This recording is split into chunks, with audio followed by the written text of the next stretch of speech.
What is going on, everybody? Goat Talk is back. COVID can't stop us. Me and Mike working with our new program, OBS. Really excited here to be doing the show. I mean, I've been excited all week to do this. And Mike, happy to be back, right?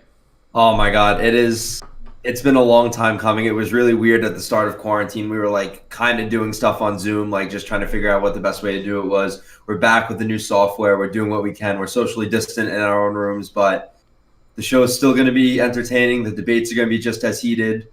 We're more than 6 feet away from each other, so we're doing things safely out here, but the show's still going to be great.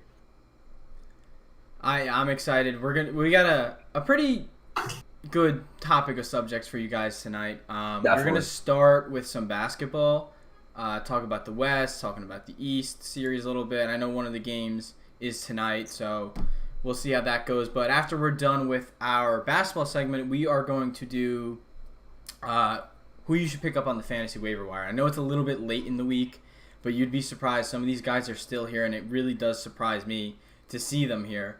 So, without further ado, why don't we get into our Western Conference Series games? So, Faz, what did you think? I mean, Denver takes the last game.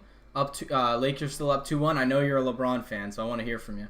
Yeah, I am a LeBron fan. I gotta say though, if I'm the Lakers and I go up 3-1 tonight, I'm nervous because Denver's pulled the 3-1 thing twice in the playoffs. Three officials, so far. Mark Davis puts it in the air. That's a team that you can never count out. So win or loss for the Lakers tonight, you can't count Denver out. What do we got? As we've seen so far, they've come back. Green really has struggled in these playoffs, especially from And again, deep. this isn't me just saying This is this the first one because to I'm a go. LeBron fan. I think that the Lakers have been getting a hand in on the destined Joker. for a He trip to swiped the it. NBA LeBron Finals finishes since on the other end. And of course, the buzzer beater in game 2 by Anthony Davis. For them was the Clippers. The Clippers obviously Here's aren't Murray, in it gets anymore. loose for a So I three do think and the knocks Lakers it down. go The 3-1 sweet tonight. stroke. I think A AD double has a screen huge on bounce Danny back game Green because that the last allowed game when they Murray played where to Denver find ended that up wide open sneaking out a three. win. All the way to the basket, three LeBron Lakers big men, James. Anthony Get those Davis, bigs who Bailey, can't Dwight move Howard, laterally only because that's what combined for LA about 7 is or doing 8 right now rebounds. to the Anthony Joker. Davis only had 2 Murray and rebounds. Jokic So again, look deflected, for a but strong game Jokic on into the his floor for the hands. Lakers. I think McGee, the Lakers Murray come back pull up and 3 take in the transition, in and out which it should make some goes. Laker fans sweat a little bit Gets because it back Denver's come behind back the from that back. before. Millsap, But personally, my fires opinion, one through I think Murray the finals into for the Lakers. hands of Grant Cash. Fortunate.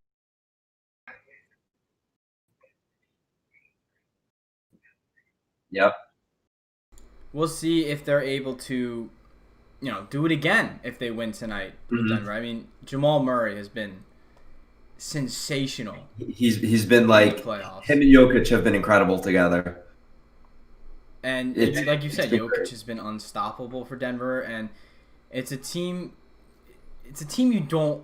I mean, the fact that they even just got one game from the Lakers, I'd be scared because just like Miami, they're the hot team in the West. They were this entire playoff series ever since coming back from the Jazz. So you never ever want to play a hot team like them. And Faz, do you think Denver scratches their way back in, or?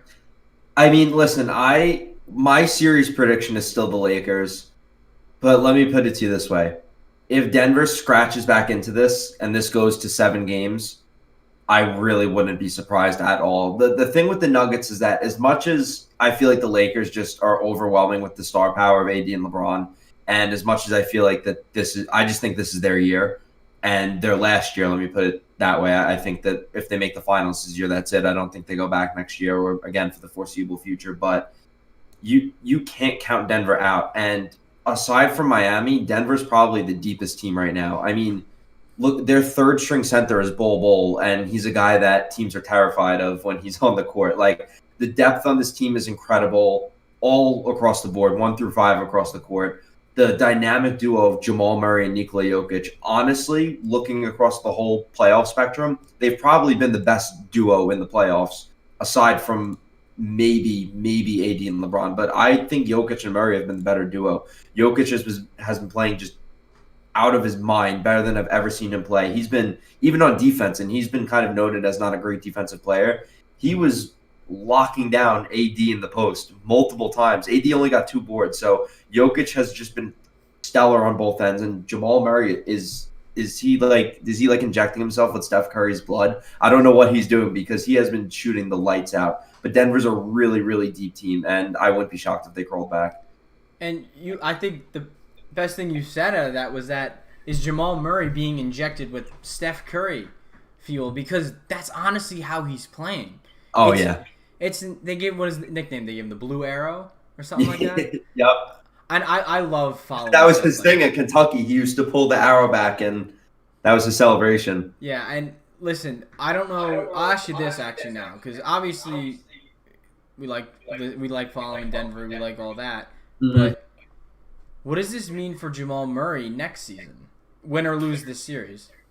I think win or lose this series, Jamal Murray has cemented himself into the conversation for in the upper echelon of best point guards in the league. I'm not saying the best. I wouldn't put him in the category of Steph Curry, Kyrie. I wouldn't Damian Lillard. I wouldn't put him in that category. But I think he has clearly cemented himself as a top 10 point guard now. Whereas midway through the season, for me, he would be 12, 13, somewhere in that range. I think he's clearly cemented himself in the mid portion of that top 10 point guard rankings because he has just been phenomenal. Not only has he been shooting the lights out, he has been a genuine leader for that team. And just the leadership from Jokic and Murray has made a huge difference. So I don't think Murray's going anywhere. I think he's going to ride this into next season and watch out because he might be,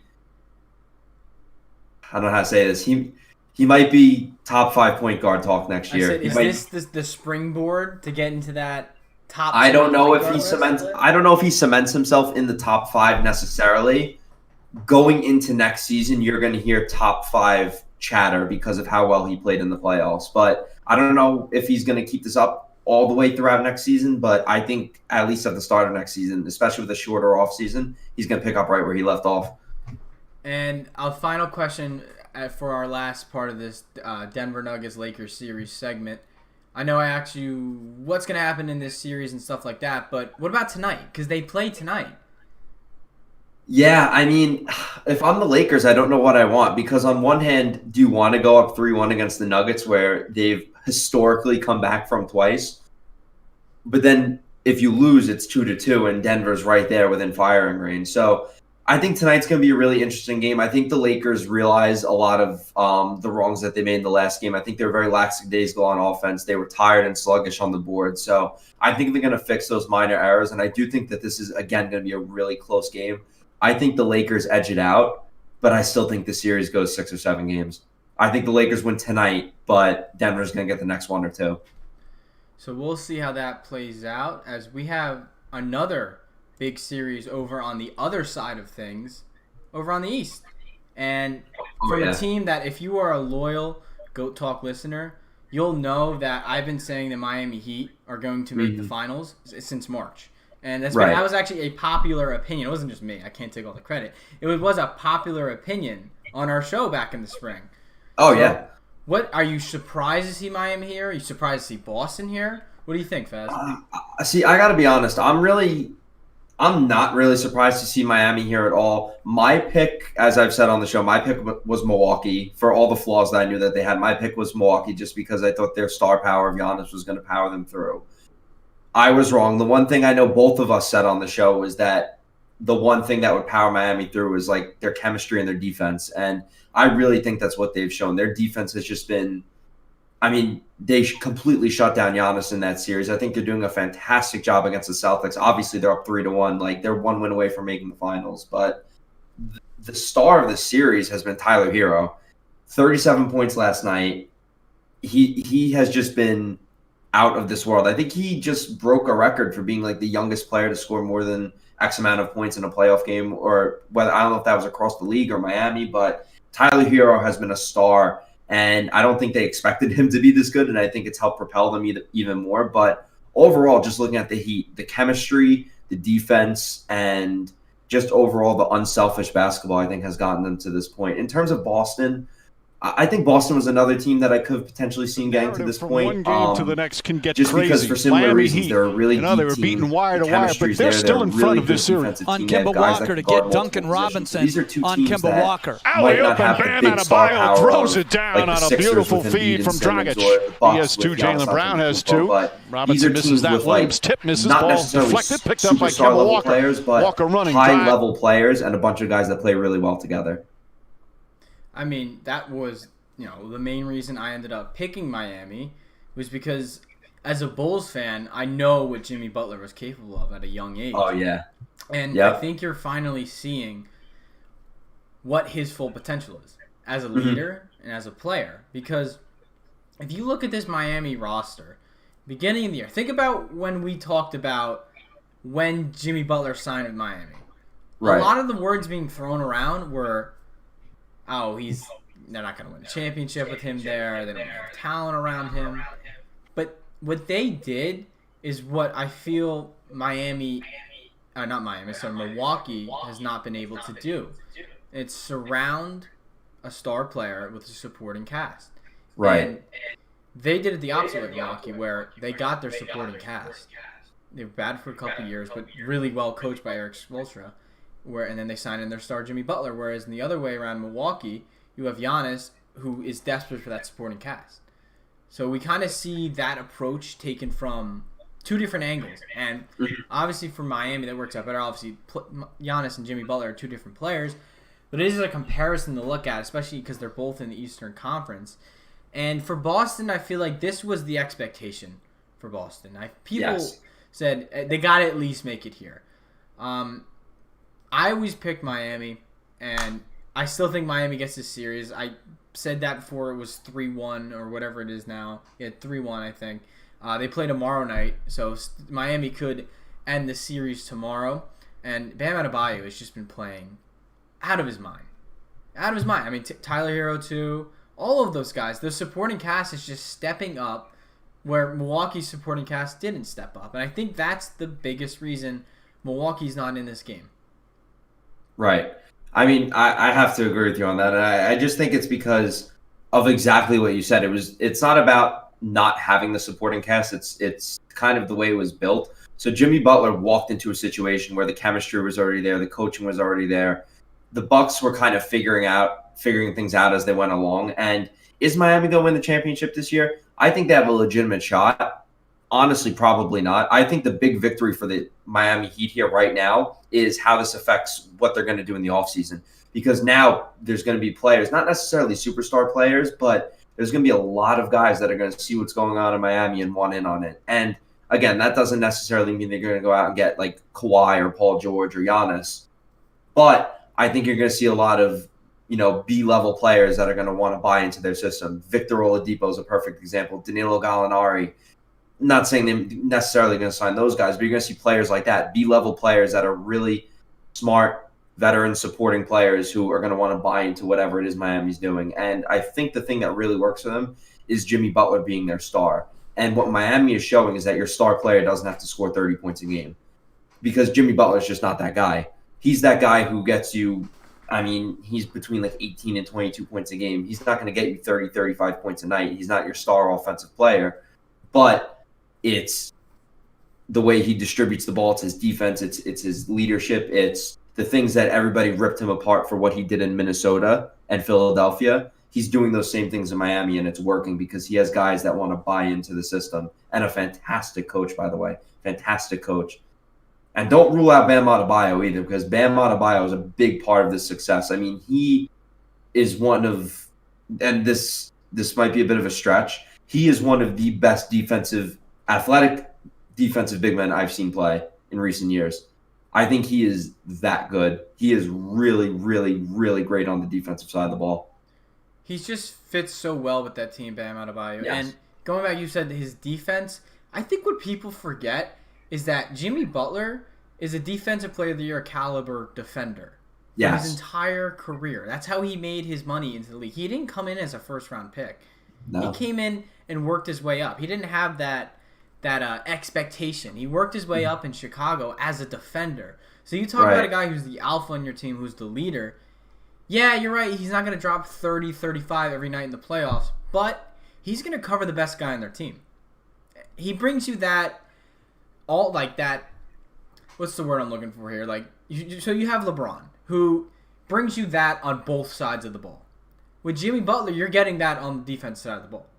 That mentality, that leadership, that alphaness, Mm-hmm. And I've always been a big supporter of Jimmy Butler. And Celtics down 3-1 now. We've seen them. We've seen a 3-1 comeback already in the playoffs with Denver. Twice. We just talked about that. Couple times. So who in specific on Boston needs to step up for them to come back and possibly win this? This is tough because I feel like just looking at the series, their two best players are Kemba Walker and Jason Tatum. I don't think anybody would argue that. And they've been pretty good. Like, I think for what Jason Tatum's doing at his age, like, I think there's only so much he can do as a 21, 22-year-old player. I think Jaylen Brown's been pretty good. He had a really, really good game a couple games ago. He's a great defensive player. It's tough to see who has to step up on Boston because they're a deep team. I think Gordon Hayward's a player that I think they really, really need. They need his scoring off the bench. They need him to kind of be an additional playmaker on the court. So I think Gordon Hayward's a guy that needs to step up. I don't really know. I just think Gordon Hayward's that one guy who we haven't seen enough of, and he missed the birth of his child to be here in the playoffs. So, I would like to see him get back to how he was in Utah, obviously before the injury. I don't know if that's going to happen. So, for me, I just think Kemba Walker, as the veteran of that team, just needs to continue to be maybe a bit of a better playmaker, be a bit more of an alpha dog. Because when you look at the Celtics, I think they're such a deep team. They have 4 or 5 guys across their board, like their top 5 players: Kemba, Jaylen Brown, Jason Tatum, Gordon Hayward, and probably you would say Marcus Smart. I would say Marcus Smart at that 5 spot. Yeah. And those guys, they're great. The problem is that, and this is the difference with Miami, is that none of those 5 guys stand out as a true alpha dog. And I think when you're this deep in the playoffs, you need to have an alpha dog on your team. And right now in his career, I just don't think that's Jason Tatum. I think Kemba Walker, as the veteran on that team, as the guy who's been hungry for a playoff berth for years, like literally rotting away the first couple of years of his career in Charlotte, I think he really needs to step up as a leader because the Celtics have the talent, they have the scoring, they have the defense, they have the chemistry. The one thing that they don't have that the Miami Heat have is the leadership on the court. And I think that's what Kemba Walker has to be for them. And, I agree with you totally. I feel like this is why they brought Kemba in, to be that guy that has the experience and as a veteran leader. I just want to flip back to Miami real quick because we're getting some questions in chat, or not some questions, but the chat's chatting up saying, I'll ask you it this way. Is Jimmy Butler better than James Harden? I really don't like James Harden's style of play at all. Here, let me specify it a little bit more. Okay. I'll say, in a playoff series, would you rather have Jimmy Butler or James Harden? Jimmy Butler, 100%. The difference, James Harden is, I don't really think you can argue that James Harden's a better basketball player in terms of his talent. I mean, regardless of if you like his style or not, he's one of the best offensive players of all time. His legacy is a little wishy-washy, but Jimmy Butler is undeniably the better leader, obviously a better defender, and he just has the alpha dog mentality that James Harden doesn't have. To me, alpha dog mentality isn't shooting the ball 35 times a game. That's not alpha dog status to me. Alpha dog status to me is asserting yourself as the leader, sharing the ball, getting your teammates involved, playing good defense. Alpha dog status isn't scoring 45 points on 40 shots and trying to take over the game yourself. I just think there's a complete difference in approach between the two of them. James Harden, to me, is the better player. Like, if I was starting a team, I'd probably pick James Harden over Jimmy Butler. But if I'm at this point in the playoffs, conference finals, 1 or 2 wins away from the finals, I'd rather have Jimmy Butler on my team. I just don't trust James Harden in those situations. I agree. And my sole argument here will be, looking at the basis of things, right now, Jimmy Butler's throwing up makes, while James Harden's probably throwing up singles. So there's my answer right there for you right now on who's better. I will take Jimmy Butler all the way. All right. People also want us to talk about Tyler Hero a little bit. So how big of an impact does he have on this Miami team? Let me tell you something about Tyler Hero. And I have said this on the show a very few times, and I don't say this a lot about players. That is a bad man. He is just... I don't know what he's doing in the bubble in his alone time, but that dude's on another level right now. And as a rookie, 37 points in a playoff game, carrying your team to a win. Forget the 37 points. He has just been on fire. And I don't think when he got drafted, I don't think they expected him to be anything more than a role player getting like 12 to 16, 17 minutes a night. But he has just asserted himself as an absolute necessity on this team. He's a fantastic offensive player. He's super athletic. He's young. He brings energy, even off the court. Like, people talk about him on social media. He's a good-looking guy. He dresses nice. Like, he's a figure off the court, which I do think is really important, especially if you're playing in a city like Miami. It doesn't necessarily affect the gameplay. Yeah, it doesn't affect the gameplay, but you know what? That's a factor. And I think he's such a huge part of the chemistry that they've built in Miami. He fits in seamlessly. I think there's a little bit of that Kentucky chemistry with Bam Adebayo, but he's a bad man. He's going to be, if he's not already, one of the best young stars in the league. He is just fantastic, and I think he has fit in this team absolutely seamlessly, better than anybody could have thought.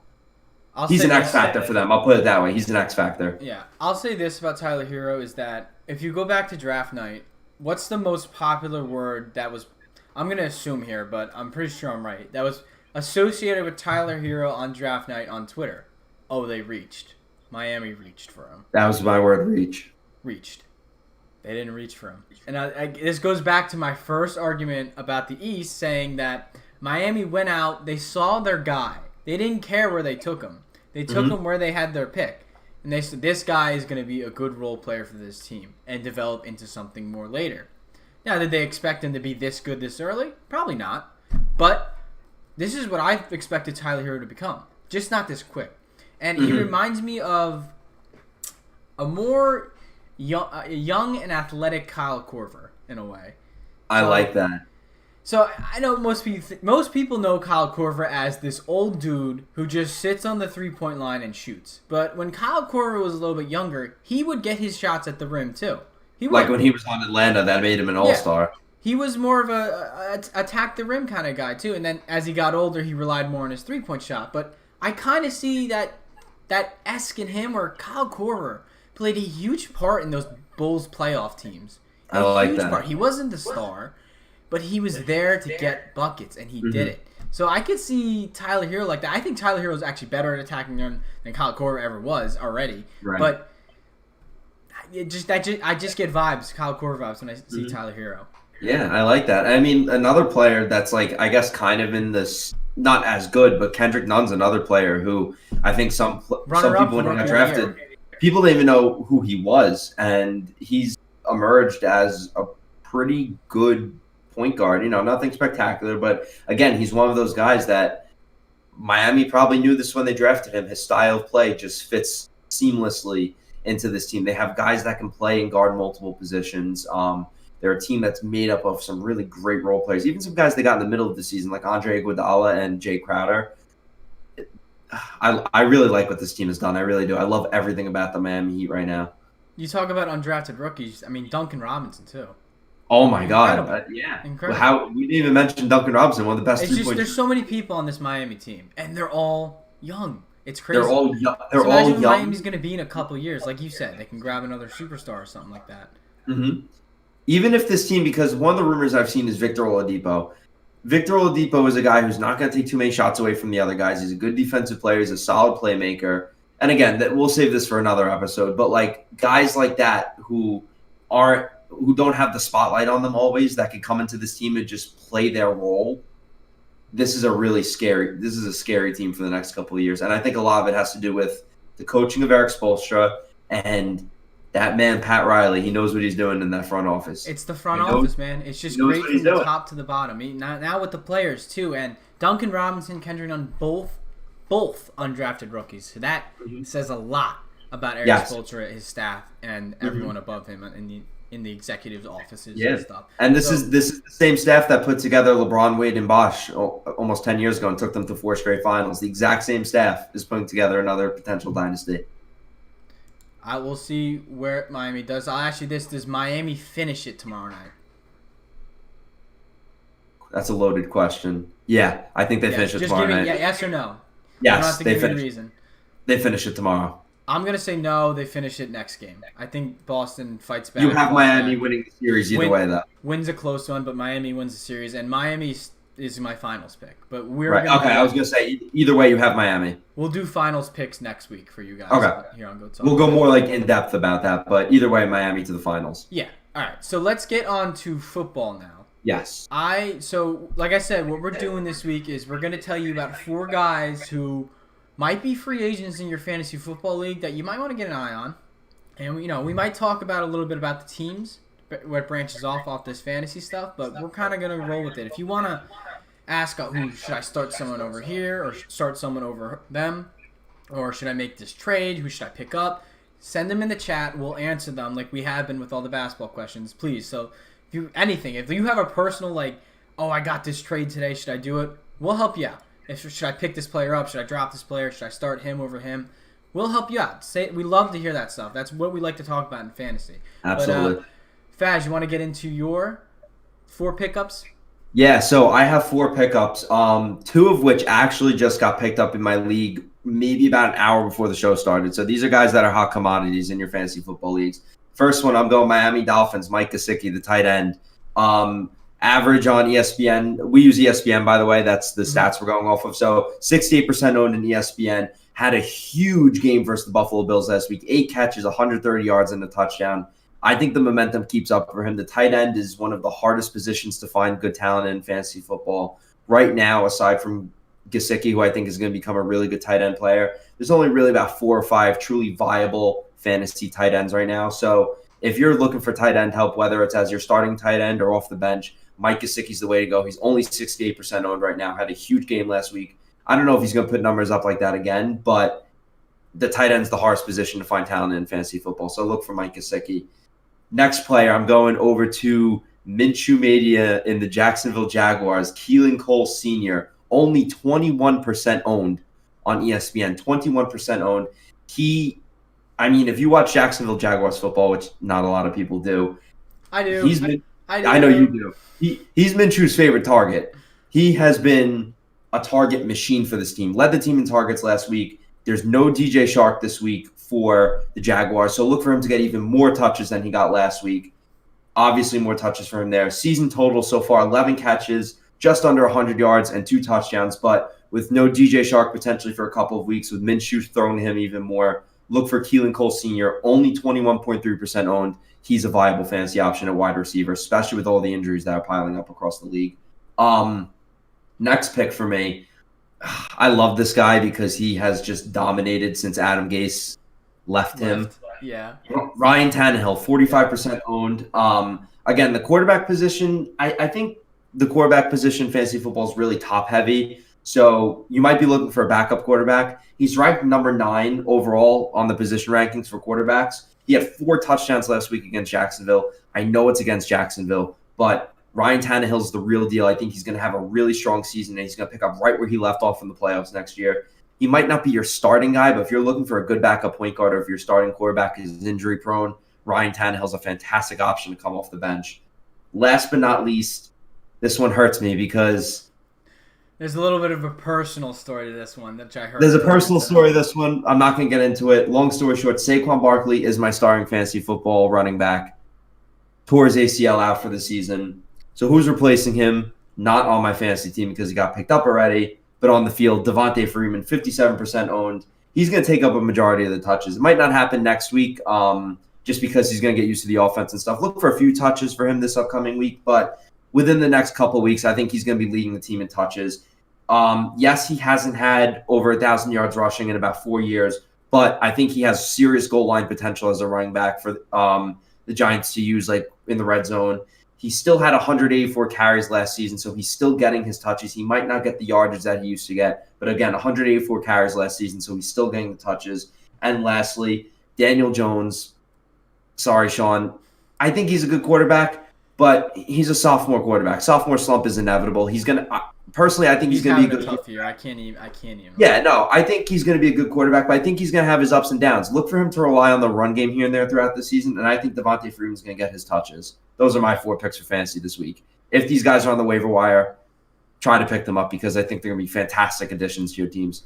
So I'll comment a little bit on your 4. I think it was a good 4. We were very similar with our picks this week, so we switched up a little bit. But going to Keelan Cole first, he's been the most popular target in Jacksonville. I hate to say it, even though I'm a big DJ Shark guy.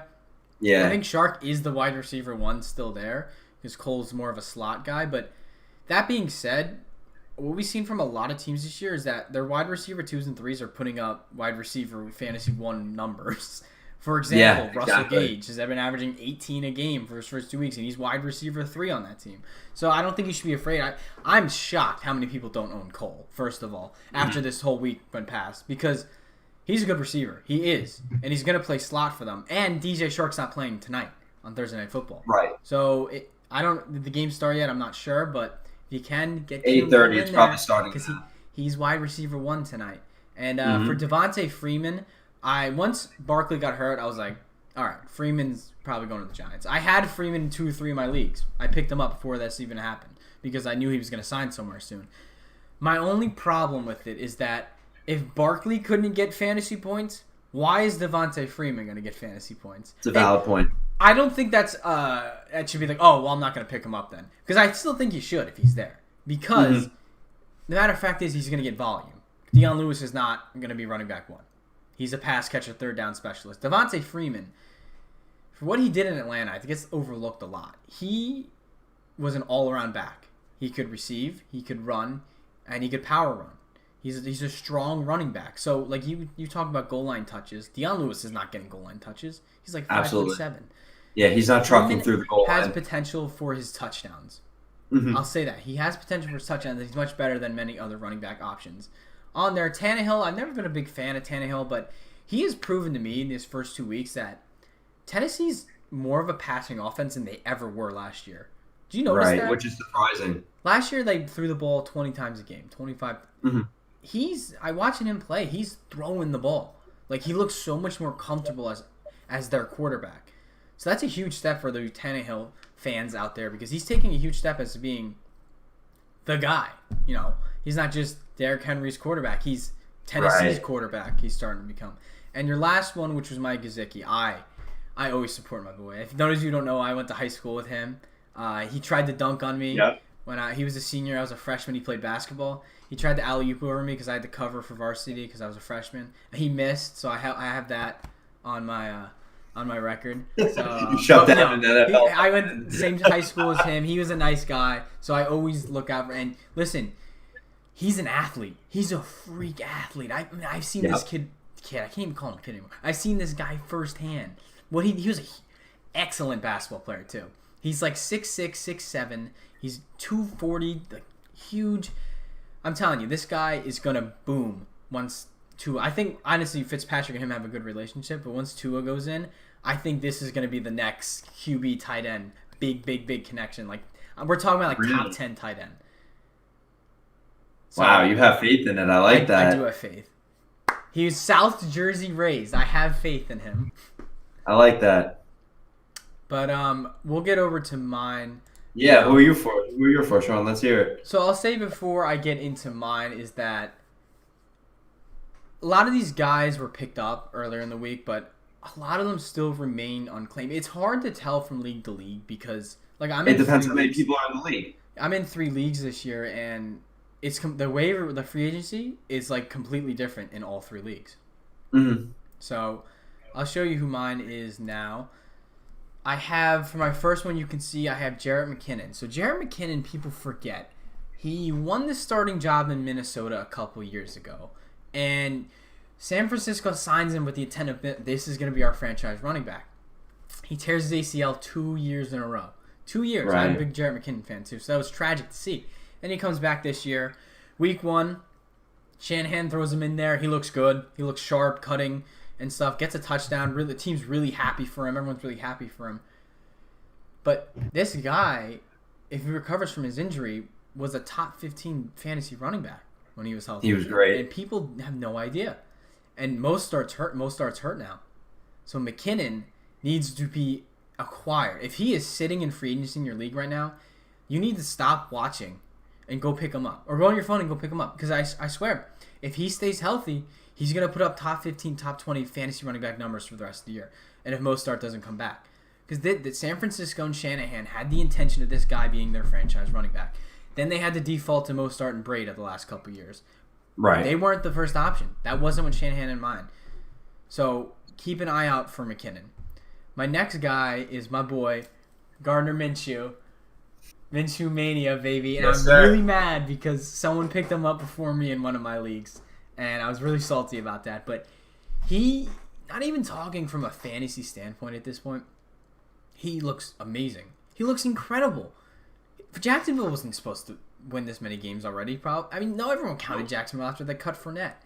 And the way he's throwing, the way he's moving in the pocket, he looks like he's... And I'm not just saying that because I'm a Gardner Minshew fan.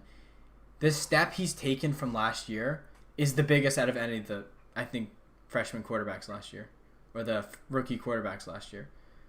I think he's taken the biggest step already in the first 2 weeks. And he's doing it on an offense that's not the best. He's working with an undrafted running back. An offensive line that's shaky. I mean, Keelan Cole is stepping up. DJ Shark will be a little bit better. Chris Conley's throwing in there a little bit. But it's just the way he's playing. It looks great. He almost led them to a comeback drive last week, but ball got tipped at the line for an interception. So if you need a quarterback, go Minshew. Okay, I'm telling you, he's averaging like 30 points in fantasy right now. I'm totally bought in on Gardner Minshew this year. Just with 2 weeks. My next one might be a little bit of a surprise to people in Larry Fitzgerald. And Larry Fitzgerald is probably available in a lot of your leagues. Targeted 7 times, caught all 7 passes from Kyler Murray.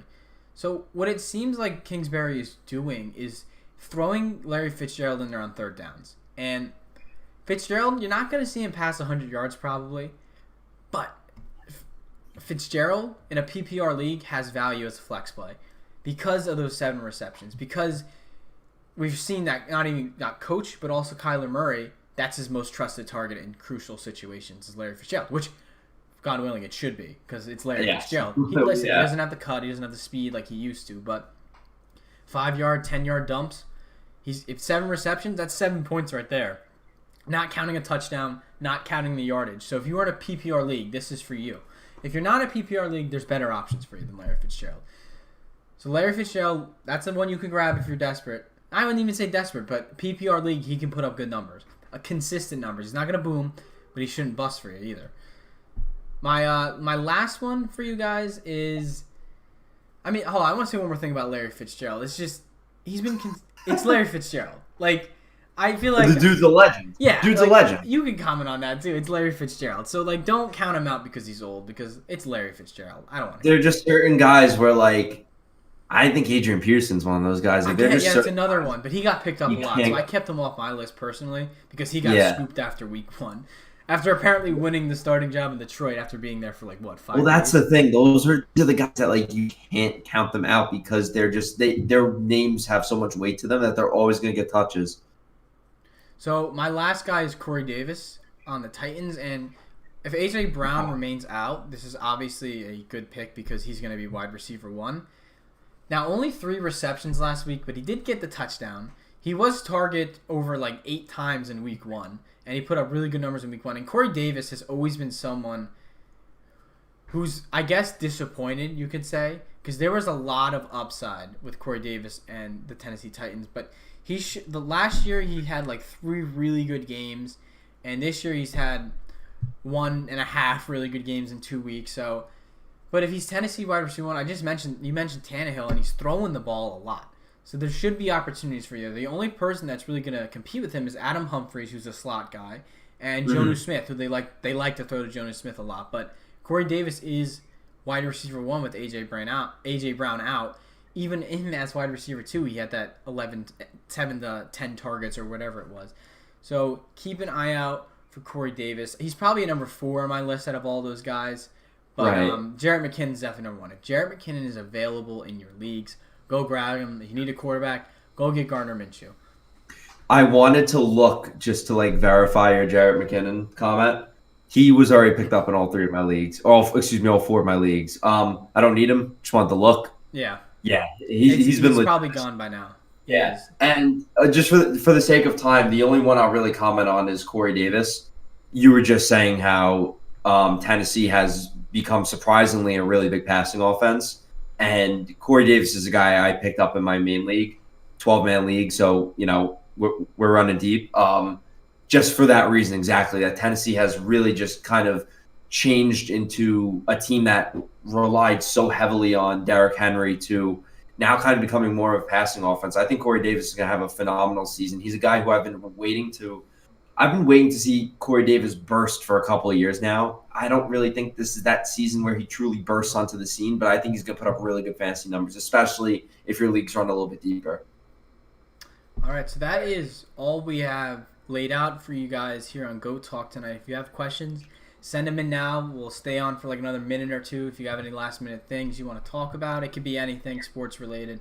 It could be anything related. I don't care. Anything. You want to talk about Star Wars? I do that every Tuesday night. I was just going to say, plug the Star Wars show. So Tuesday night, 6 to 8 on WMCX. Listen to my show. It's all Star Wars music, all Star Wars talk. So if you love Star Wars, listen in. Honestly, it's so fun to do the show. This is the first week I did it this Tuesday. I'm going to try to come on Tuesday. I think this Tuesday I'm free. Yeah, you should. It was a lot of fun, and it's awesome. I'm excited to do that again next Tuesday. So, Faz, any last-minute things you want to say? Last-minute things I want to say. I'm going with the Lakers tonight. I'm only commenting on that because that is the game that's going on the main game that's going on tonight. I'm going with the Lakers tonight. Wrapping up that basketball segment. In terms of the football segment, JETS, baby. Jets, Jets, Jets. I have faith in us to turn it around. I think Sammy Boy is going to have a fantastic season regardless of all the lost weapons. Offensive line's looking solid. I'm proud to be a Jets fan regardless of what's going on. I have to work the Jets into every episode, I Sean. know you do, but they are a mess right now. And we're going to save that for another episode. I have to work them into every episode, though. It's a goal of mine. I'll say this. Miami's up 7-0. Fitzpatrick 4 for 4 on the first drive. Preston Williams got the touchdown. It's magic. He's another one of those guys. Legend. Doesn't go away. Oh, he's a legend. He is a legend. Fitzmagic. Legendary beard, legendary guy. So yep. I'll say make sure you follow Go Talk, G.O.A.T._talk. Me and Mike's personal Instagrams. And actually, that's my Instagram and Twitter. So if you want to follow, you can go right down there. Make sure you subscribe to Hawk TV on YouTube. And follow them on Instagram as well. For those of you who are our WMCX listeners, if you made your way here, welcome. The show's primarily going to be run through OBS and through Hawk TV now just because of the situation. But please still tune in and listen. That's a wrap for us. So thanks for tuning in, guys. We'll be back next week. Same time, Thursday, 8 o'clock. If it's any different, you'll see on the socials, so make sure you go follow those. And I hope everyone has a safe and good weekend. Take care, everyone.